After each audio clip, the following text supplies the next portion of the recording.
Good morning and welcome to ASEAN Kita. I'm Danial Rahman. This is a show where we explore the stories and the challenges and also the opportunities that lies within the region. So today we unpack President Xi Jinping's three-nation swing through Vietnam, Malaysia and Cambodia and ask what really lies beyond the handshakes. Did the tour rewrite trade routes, shift security balances, or simply add new photos to Beijing's scrapbook? Joining me in the studio is Danial Rahman, Chief Executive Officer of the Asian Strategy and Leadership Institute, ASLI. Daniel, great to have you here. Thank you for joining us. Thanks for having me, Amiro. Okay, so the first question is, Washington is dangling a hefty 46% duty over Vietnamese exports. If Hanoi leans closer to Beijing after Xi's visit, do you think that makes it more likely or less that the US will actually pull that tariff trigger, Daniel? Right. Let's start by looking at the purpose of the friendship visits, right? These were planned even before the tariff announcements. So this has been an effort by Xi Jinping, who had just completed his key, you could say, legislative political sitting in China. And this was now his opportunity to travel Southeast Asia to build up friendship ties and trade politically, economically and socially. That's the first. The second premise that we're discussing this is also the uncertainty of which the Donald Trump US administration seems to be existing within, right? What happens, so you have tariffs today, exemptions tomorrow, and pauses the day after. So in other words, there's a lot of uncertainty. Now, to answer your question, the answer really depends because of these uncertainties. As we know, Vietnam is America's largest importer, so they largest exporter, so they export the most to the US, whereas they're China's largest importer. And the reason why this scenario exists is because there is a lot of trade between the US and a lot of demand coming from the US side. So whatever Vietnam exports to the US is because there's demand for businesses within the US, small businesses and the likes. Now, we understand that Trump calls it reciprocal tariffs on the basis that there may have been some, you could say, backdoor maneuvering of non-tariff barriers or avoidance of tariffs by the Vietnam side by bringing in Chinese goods. But fundamentally, let's remember this, it is a war, a trade war between the US and China. And in this regard, Vietnam could be seen as collateral, like most other countries around the world. But the key point here is America also has to understand that Vietnam is a supportive country towards it. And not just trade, but it also has other things we can talk about, such as security, such as cultural ties, historical ties. We understand what has happened in the past. And therefore, the US in itself has to also tread carefully in how it treats these tariffs. Because if detrimental consequences face Vietnam, which likely it will because of the tariffs, it will also impact the US economy.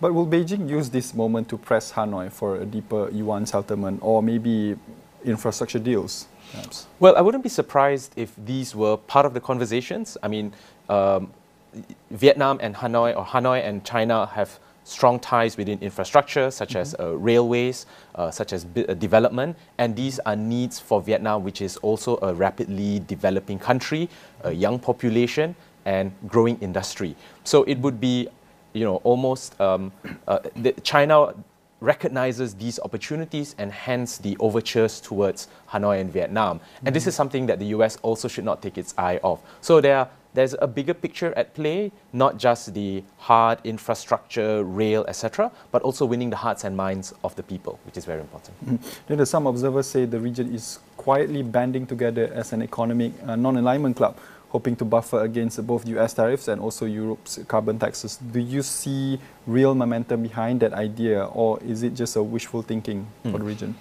That's a good question. I think if we look at ASEAN, while we have the ASEAN economic community, countries has always approached trade and economics on an independent basis because of sovereignty and because ASEAN doesn't intervene, but with a view towards ASEAN centrality as a core foundation. I know it's a bit of a fun, it's like saying yes and no at the same time.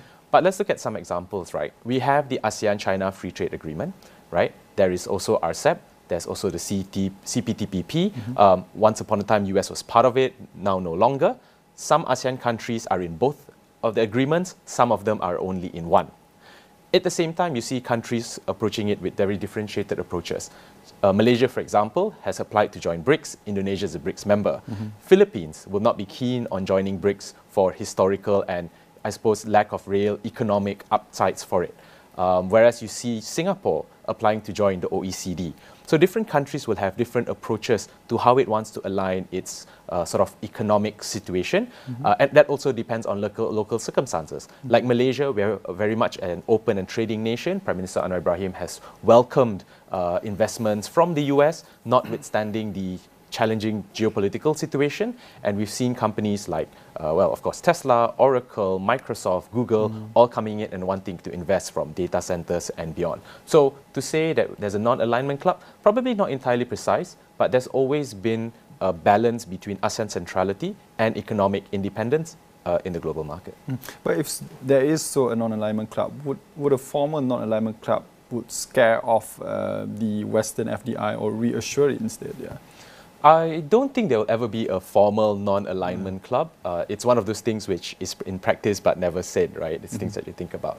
But in terms of whether they scare or not, also I don't think so, because we can see the fundamental aspect of investments are return of investments. European investors looking at the challenging tariff situations, looking at how the world, at least the US, wants to approach it as a unipolar power as opposed to a multipolar power, will still look to ASEAN and Southeast Asia as a place for growth, right? Relatively young population, hungry. The World Bank projects anywhere between 3 to 5% economic growth for the next decade. So it's an exciting place to be. And I don't think having a non-aligned position necessarily changes any of that. Of course, the EU at the sort of formal governmental governance level come in as a bloc, and we don't. That could be a potential challenge for us because you have, for example, the CBAM, and that would see an increase in, you call it green tariffs of imports from Southeast Asia going to Europe. So for something like this, I would probably argue ASEAN needs to have some kind of collective position so that there can be better negotiations and better agreements with the European side. And just to add very quickly, we've seen that when ASEAN countries tried to go in alone, like when Vietnam tried to say zero tariffs to the US, what happened? Donald Trump immediately rejected it. And that was quite a hard position for them to take. Now, if ASEAN had gone in as a bloc, we could have seen a better bargaining positioning and greater strength from the get-go. Daniel, the South China Sea has been a long-standing issue within the region and China itself. Xi's tour projected a lot of goodwill, but in practical terms, did that make it easier for ASEAN to hash out a binding code of conduct, or has Beijing just added leverage to its negotiating hand? Well, this is where real politics comes in. We've seen the Code of Conduct, the COC, having been discussed for almost 13 years now, right? Since 2002 when it had its original declaration. We are, I would say, not to say nowhere close to it, but clearly there's still a lot of jostling. What this visit has done is, of course, it's made the situation more polite because the countries are now engaging. And there were mentions about especially, for example, the joint statement with Malaysia and China, to recognize that the COC is something that's very important in balancing territorial sovereignty, exclusive economic gain, etc., etc. Now, Prime Minister Datuk Seri Anwar Ibrahim has come up very firmly and said that Petronas will continue to explore various mineral extraction and exploration within what we deem as our exclusive economic zone, right? Now, we have to understand that there is within ASEAN a schism. You've got countries which will raise the dispute, Malaysia, Vietnam, and I believe Philippines, right? But you also have countries which take a more neutral position, such as Laos and Cambodia. So in that sense, it will be tough for there to be an ASEAN consensus, but having the COC at the agenda table, as part of the agenda, will always ensure that conversations happen. Now, it's been a bit tricky because China has increased sort of its aggression, right? Especially as we've seen shooting of lasers and water towards Filipino fishermen. And that's not been taken very kindly, and the Philippines is exploring legal options, whether through WTO, ICJ, etc., etc. And that will complicate the situation in times to come. But I think having the COC in place still allows for some kind of negotiations. But we always know, right, with China, it does get a little bit tricky, especially when it comes to territory and maintaining sovereignty. But can we realistically expect the assigned COC before Malaysia hands the chair to Myanmar in 2026, do you think? I think you know the answer to that. It's most likely not. Well, what we see is negotiations are still happening. As of mid-2025, there is a second reading of the COC draft, and China prefers a non-binding code, rather than a binding code. whereas countries like the Philippines prefer some kind of enforcement mechanism. And that is something that I think will lead to a deadlock that will not be agreed upon. So for China, they look at it as a gentleman's agreement, right? Trust my word, trust the fact that we've got relationships, cultural, economic, social, whereas other countries are saying, I don't quite trust you in that sense, like I can appreciate it, but let's have something that if in case your commitments are not adhered to, we can enforce.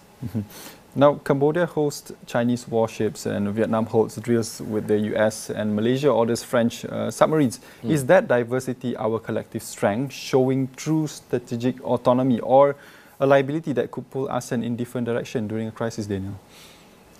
Well, I think it's quite theoretical, right, this question, because if we talk about the situation of a crisis, well, fortunately, thanks to the adherence to rule-based order, I mean, China and US in our statement as well, China and Malaysia and the other countries it's been to have affirmed commitment to the United Nations Charter, to various trade organizations. We also have platforms of engagement like the ASEAN Defense Ministerial Meeting, the ARFs, the regional forums, and the meeting of experts and eminence persons. So there are multiple platforms of engagement. Now, it is not uncommon for countries to have a differentiated strategic security approach. EU, for example, does not have a unified EU policy, right? They've tried to push for an Indo-Pacific policy, but different countries in EU tend to have their own approach to how they treat Southeast Asia. Now, we see, for example, and it's also dependent on the history of the ASEAN countries. So Malaysia, as you said, has got the French submarines, but also some American, and we're looking at Russian military equipment. Vietnam has got does exercises with the United States and Japan for war games and such, and Cambodia has Chinese warships at their Ream naval base. Quite recently, the Philippines has expanded one of their key strategic defense agreements with the US, which I think will increase the number of bases from approximately 4 to, I believe, something like 8 or 9.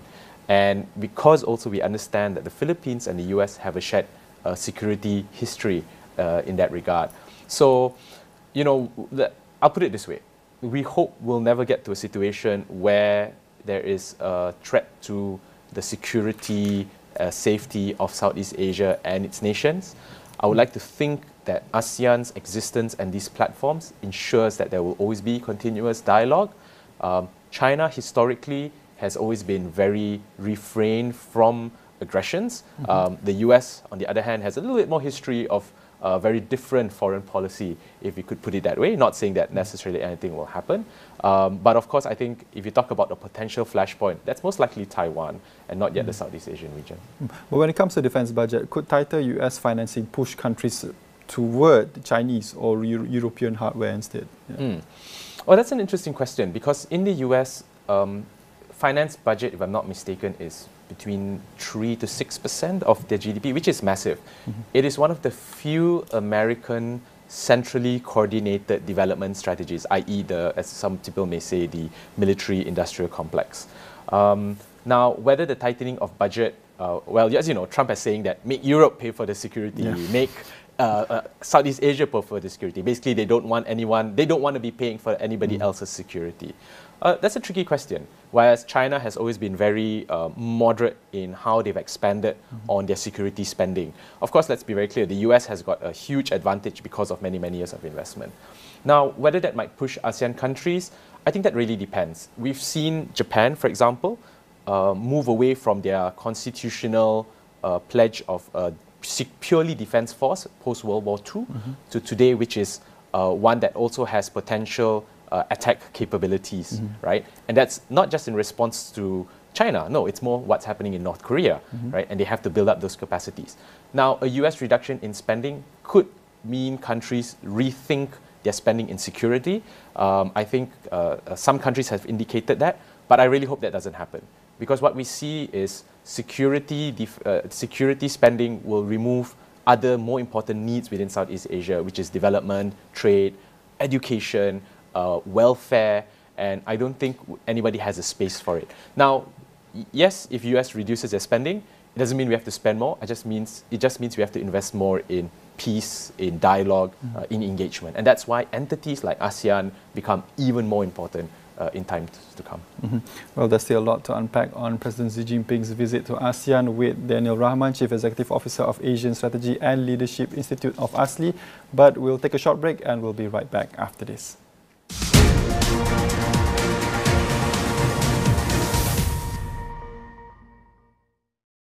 Inilah acara kemuncak yang dinanti-nantikan. Pertembungan epik JDT Sri Pahang. Perlawanan akhir Piala Malaysia demi sebuah takhta legenda. Sri Pahang mendahului. Johor Darul Taksir berada di hadapan. Sokonglah sepenuhnya demi Liga kita. Perlawanan akhir Piala Malaysia secara langsung di Astro dan Astro Go.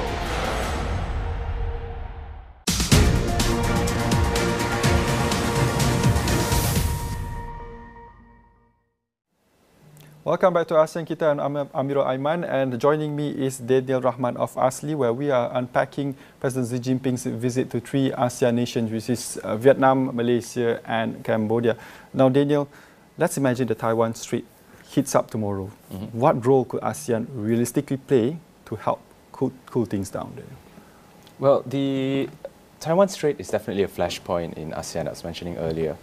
We see that's also because China has adopted One China policy, and it is something that Malaysia has recognized since the 1970s when we opened trade relations with them.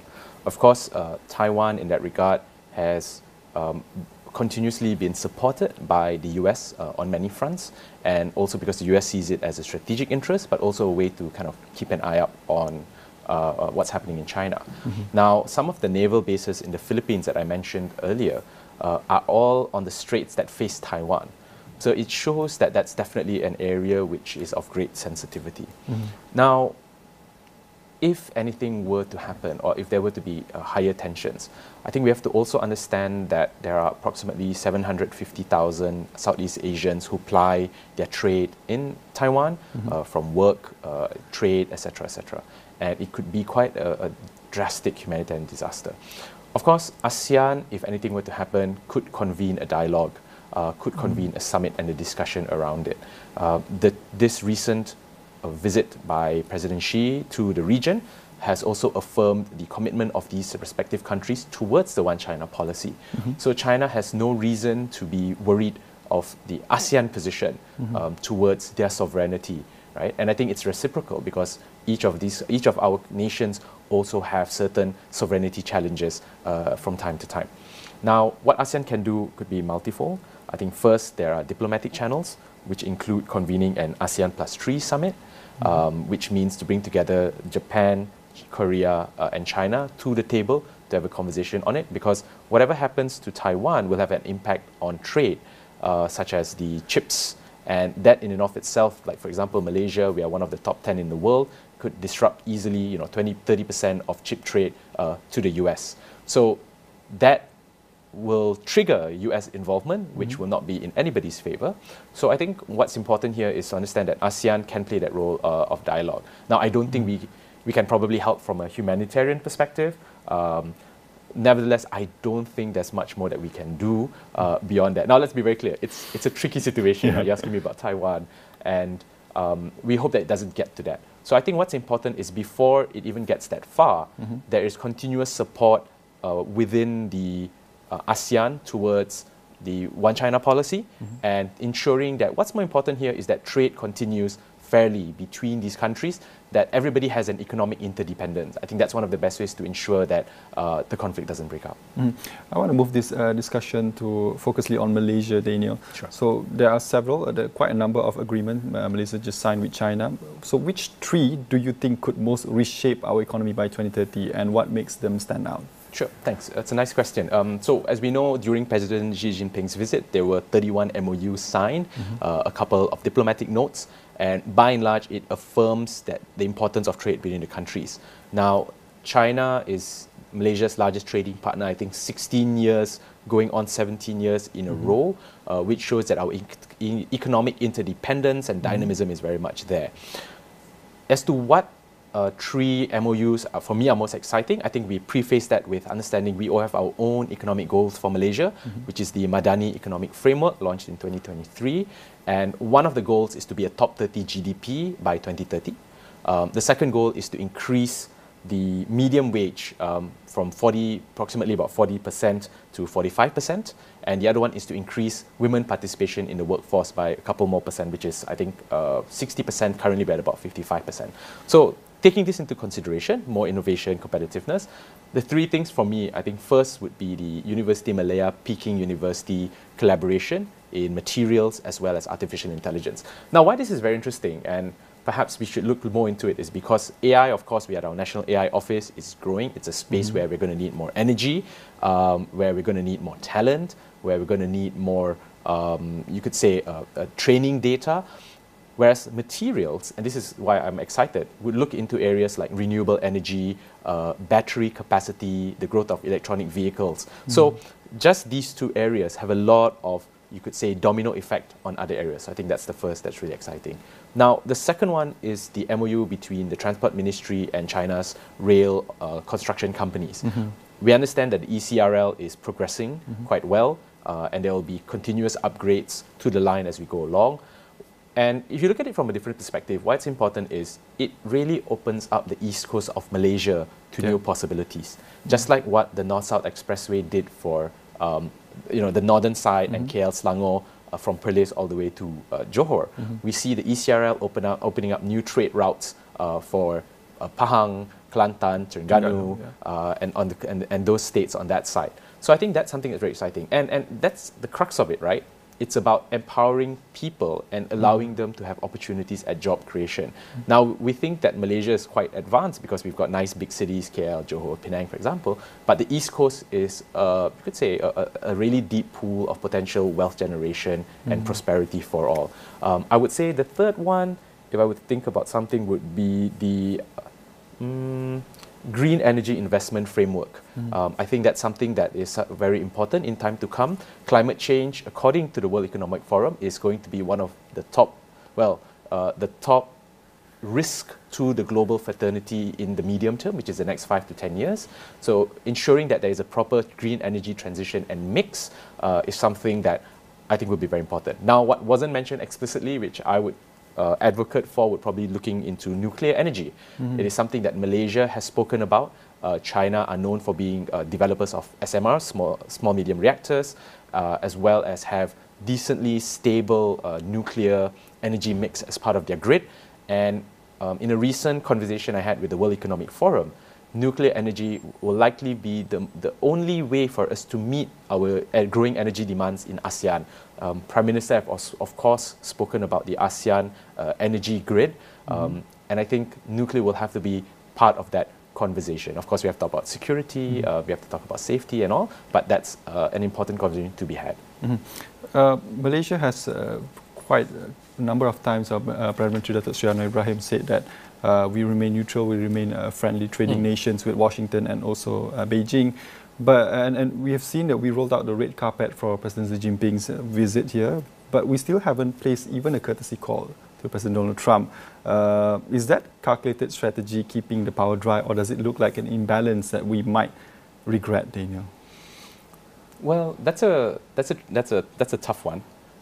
Only because what we've seen is China has played a more, you could say, they have reached out a bit more aggressively than the US in this current climate.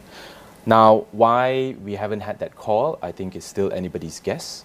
We look at it from a geopolitical perspective. Prime Minister Anwar has been very vocal about what is happening in Gaza, and we understand that that is a position that may not be favored by the American administration. So not giving us a call or not taking a call could be seen as potentially a way of, I wouldn't say punishing, but to sort of signal disapproval with perhaps what Prime Minister Anwar is doing. But that's not a criticism of Prime Minister Anwar Ibrahim. In fact, that's a praise, because it shows that there are world leaders who have been willing to take a firm position on the issue. And this is where I think the United States administration should give Malaysia, as ASEAN chair, more credit when it comes to putting forth the leadership position. Because mind you, what's happening in Gaza is not an isolated position that only we take, it's what the majority of countries and members of the United Nations have. I think that's the first. The second part to that is, nevertheless, we've seen the Malaysian administration under Datuk Seri Anwar Ibrahim make overtures towards the American industry, towards American diplomatic services. There was an event in March where the Prime Minister and the American ambassador were on stage together, addressing, I think, a group of geopolitical analysts as well as industry. So it shows that, you know, we've not closed the door. At the same time, I believe that there's still an open invitation for ASEAN for the United States to attend the ASEAN-US Summit, as well as related summits which are coming up this year.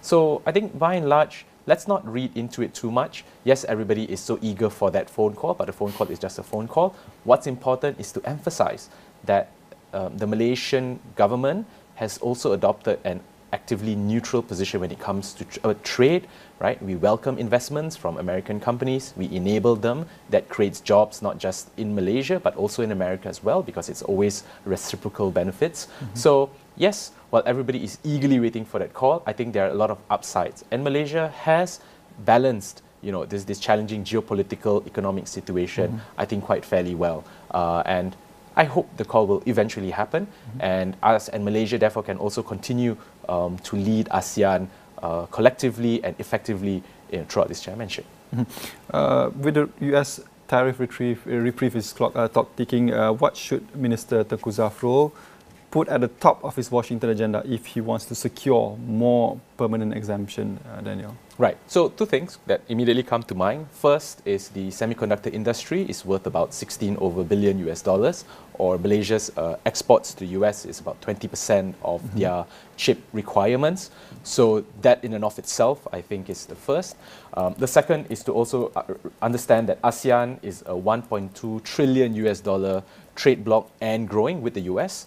And therefore, the upsides to businesses and economics is really big. Now, let's understand, Trump is fundamentally a transactional leader, right? As a successful businessman in the US, he has, you know, the art of negotiation.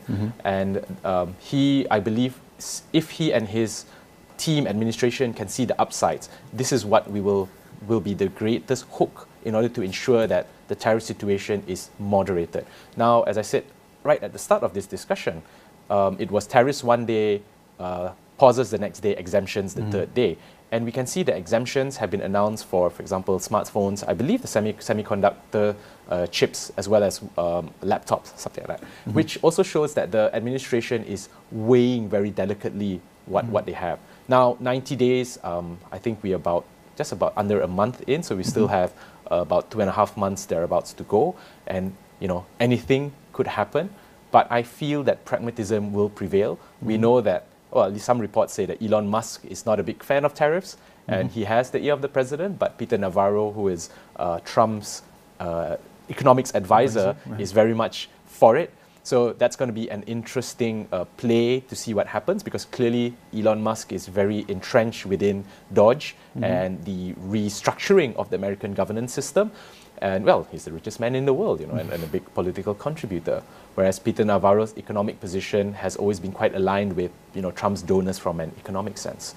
So I think in that regard, Tengku Zafrul will have to go in strong and to be very clear, these are the trade outcomes, number one. Number two, I think it's also to remind or to share with the US that we are a bridge, right?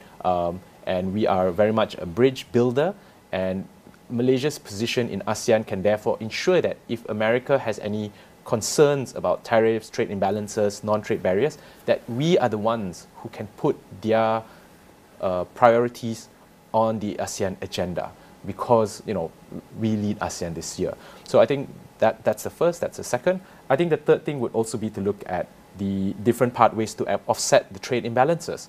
It's not just about putting a tariff as products coming in, it's about what else can Malaysia do to facilitate the to narrow the trade surplus or to enhance economic gain in the US. So one example is the Johor Bahru Singapore Economic Zone. You know, right now there's the special conference going on in Johor to discuss this. I think if there were more efforts, trade missions done to attract American companies to set up base in Johor, especially in the economic zone, I think that's also a potential upside to the American market. Like, fundamentally, that's it, right? It's what ensures that the American economy continues to be strong, jobs continue to be created.